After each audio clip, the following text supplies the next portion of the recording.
Hello students, welcome to my channel Rupa Study Solution.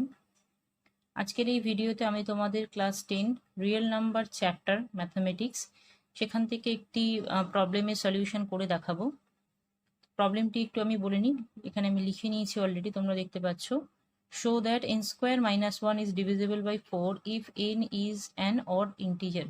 ওকে, তো nটা বলেছে odd integer, so we know any odd integer positive করতে হবে, any odd positive integer is in the form of 2q plus 1 where q is an integer. ওকে, তো এক্ষেত্রে basically আমার যেটা করণীয় সেটা হচ্ছে কি n square minus 1 divisible by 4 কিনা দেখবো। দেয়ারফর আমাকে ক্যালকুলেট করতে হবে n স্কোয়ার মাইনাস 1, ঠিক আছে। সেটাকে আমি আগে ধরে নিচ্ছি লেট n, মানে n এর ভ্যালুটা 2q প্লাস 1, তাহলে n স্কোয়ার মাইনাস 1 কত হবে? হবে 2q প্লাস 1 এর whole square minus 1, that is 4q square, ফর্মুলায় ভাঙছি, প্লাস 4q প্লাস 1 মাইনাস 1। এখানে তাহলে থেকে যাচ্ছে কত? 4 যদি আমি রেখে দিই এখানে, তাহলে হচ্ছে q স্কোয়ার প্লাস q। এটাকে আমি যে কোনো একটা ইন্টিজার রিপ্রেজেন্ট করতে পারি, that implies n square minus 1 equal to 4 into r, যেখানে আরটা হচ্ছে কত? Q square plus Q. কারণ এটা যেহেতু ইন্টিজার, এই পুরো পার্টটা আমার ইন্টিজার চলে আসবে, সেটাকে আমি আর ধরলাম। তাহলে আমি দেখতে পাচ্ছি 4r কে আমি 4 দিয়ে ডিভাইড করতে পারি। তাহলে যেহেতু 4r আর n স্কোয়ার মাইনাস 1টা সমান, তাহলে 4r কে যদি r দিয়ে ডিভিজিবল হয়, তাহলে n স্কোয়ার মাইনাস 1 কেও কি হবে? 4 দিয়ে ডিভিজিবল হবে। That implies n square minus 1 is divisible by 4। Okay, এইবারে এই কোয়েশ্চেনটাকেই আমি দেখাবো ডিভিজিবল বাই 8 দিয়ে। তো যখন আমি ডিভিজিবল বাই 8 দিয়ে দেখাবো, দেখো 4 করার জন্য আমি 2q প্লাস 1 লিখেছিলাম, 2 এর হোল স্কোয়ার করে 2q এর হোল স্কোয়ার করে আমি 4টা পেয়ে গেছি দুটোতেই, যার জন্য আমি 4টা কমন নিয়ে 4 দেখাতে পেরেছি। তাহলে যখন ডিভিজিবল বাই 8 হবে, তখন কিন্তু এইটাকে এমনভাবে কমন নিয়ে বার করতে হবে বাইরে যাতে 8 হয়। তো যখন আমি 4 করতে চেয়েছিলাম, আমি তখন 2q প্লাস 1 দিয়ে করেছি। আমরা জানি যে অড আরেকটা নাম্বার, মানে অড নাম্বারকে, অড পজিটিভ নাম্বারকে আরেকটা নাম্বার ফর্ম দিয়েও রিপ্রেজেন্ট করা যায়, সেটা হচ্ছে 4q প্লাস 1 আর হলো 4q প্লাস 3। তাহলে আমি এক্ষেত্রে কিন্তু যখন আমি 8 দিয়ে ডিভিজিবল কিনা চেক করব, তখন 4q প্লাস 1 আর 4q প্লাস 3 এই ফর্মের রেসপেক্টে এই পুরো প্রসেসটাকে চেক করব। ওকে, তো আমি এবারে সেই প্রসেসটা দেখাচ্ছি। দেখো কোয়েশ্চেনটা লিখে নিয়েছি আগে। Show that n square minus 1 is divisible by 8 if n is an odd positive integer. Okay, তো এক্ষেত্রে আমার সলিউশনটা কিভাবে শুরু করছি আমি দেখে নাও। ফার্স্টে আমি লিখছি, আগেরটা যেমন 2q প্লাস 1 লিখেছিলাম, 4 ছিল, এবার 8 আছে, আমি 4q প্লাস 1 এর রেসপেক্টে লিখবো। তাহলে কি লিখবো? We know that any odd integer is of the form 4q plus 1 or 4q plus 3 for some integer q. Okay, এবারে আমি কি করছি, একবার এটা ধরে রিপ্রেজেন্ট করব এটাকে, আর একবার এটা দিয়ে রিপ্রেজেন্ট করব।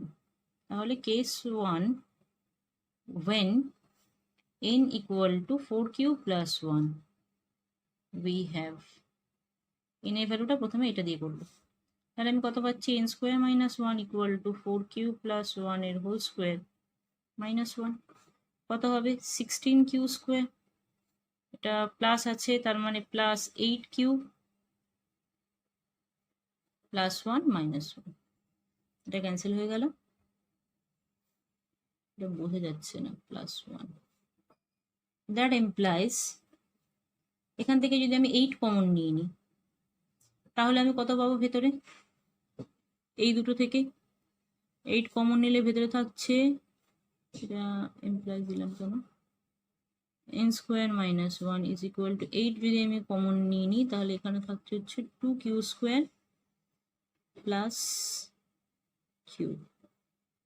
ঠিক আছে, এবার এটাকে আমি লিখতে পারি 8 ইন্টু, এবার এটাকে আমি লিখতে পারি 8 into R, where r equal to 2q square plus q। Okay, এবারে যদি 8 ডিভিজিবল বাই 8 হয়, that implies n square minus 1 is divisible by 8। Case 2 তে লিখছি, when n equal to 4q plus 3 we have, কি পাচ্ছি, n square minus 1 is equal to 4q plus 3a whole square minus 1। তাহলে এটা হচ্ছে কত, 16q square plus ওদিকে থাকছে 2 ইন্টু 4 হচ্ছে 8 ইন্টু 3 হয়ে গেল 24 কিউ প্লাস 9 মাইনাস 1। এটাকে যদি আমি ইভ্যালুয়েট করি কত পাচ্ছি, 16q square plus 24q plus 8। ওকে, এবারে এখান থেকে আমি কি করব, 8টাকে কমন নেব। যদি আমি এখান থেকে 8 কমন নিই কত পাচ্ছি, 2q square plus 3q plus 1। ঠিক আছে, এবারে এই পুরো জিনিসটাকেই আমি লিখে দিতে পারি, দেখো যেহেতু এইটা ইন্টিজার এটা ইন্টিজার, তো আলটিমেটলি পুরো ক্যালকুলেশনটা ইন্টিজার হবে। 8 আমি পি করলাম, পি কোথাও নেই তো এখানে, না, where p equal to 2q square plus 3q plus 1। ঠিক আছে, তোমরা যদি মনে করো এটা যদি মিডল টার্ম ফ্যাক্টরাইজেশন করা যায়, তাহলে এটাকে তোমরা মিডল টার্ম ফ্যাক্টরাইজেশনও করে নিতে পারো, বাট আলটিমেটলি বিষয়টা এটাই, এটা যদি ইন্টিজার হয় তার হোল স্কোয়ার করলে ইন্টিজার পাবো, সেটা ইন্টু 2 ইন্টিজার, এটাও ইন্টিজার, সব যোগ করলে সবই ইন্টিজার, আমি সেটাকে পি ধরে নিয়েছি। তাহলে এই পুরো পার্টটাকে যদি পি দিয়ে ডিভাইড করা যায়, তাহলে এটা মানে কত, এটা মানে তো হচ্ছে n square minus 1, that implies n square minus 1 is divisible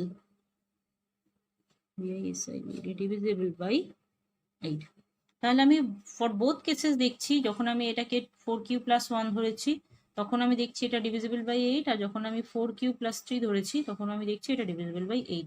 তো আলটিমেটলি আমার যেটা কোয়েশ্চেন ছিল যে এটাকে ডিভিজিবল বাই 8 দেখাতে হবে, সেটা কিন্তু আমি দেখাতে পারলাম। Okay, hence it is prove that n square minus 1 is divisible by 8। আশা করি ভিডিওটা তোমরা বুঝতে পেরেছো এবং এই ধরনের প্রবলেমগুলো তোমরা সলভ করতে পারবে। ওকে, থ্যাংক ইউ ফর ওয়াচিং।